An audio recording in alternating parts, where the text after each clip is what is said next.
চট্টগ্রামে বেড়েছে ঠান্ডাজনিত রোগের প্রকোপ। বিশেষ করে নিউমোনিয়া, ডায়রিয়া, শ্বাসকষ্ট সহ নানা রোগে আক্রান্ত হচ্ছে শিশুরা।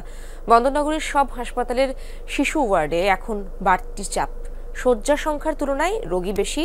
আবহাওয়া পরিবর্তনের এই সময়ে সচেতন থাকার পরামর্শ চিকিৎসকদের।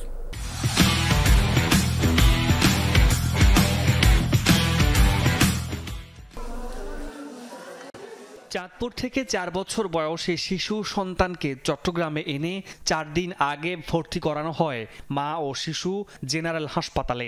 গ্রামে প্রচণ্ড ঠান্ডায় নিউমোনিয়া ও শ্বাসকষ্টে আক্রান্ত হয়েছিল শিশুটি।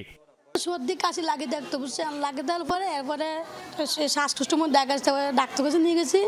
ডাক্তারের ওষুধ দিয়েছে, এনে অ্যান্টিবায়োটিক খাওয়াতে নাকি করতে পারতাম না, ফুলে শরীর ফুলে গেছে।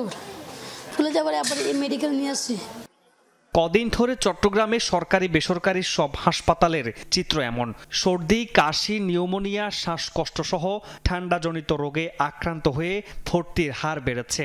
বেশিরভাগই শিশু। শুরুতে তো অবস্থা খুব খারাপ ছিল, ঠান্ডা বেশি লাগছে, নিঃশ্বাস নিতে পারতেছিল না।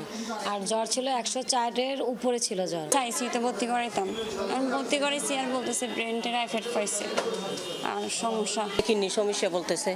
তারপর বলতেছে যে মানে ওর একটু নিউমোনিয়ার ভাবও আছে। নিঃশ্বাস নিতে পারতেছে না, খেসানের মতো চলে আসছে।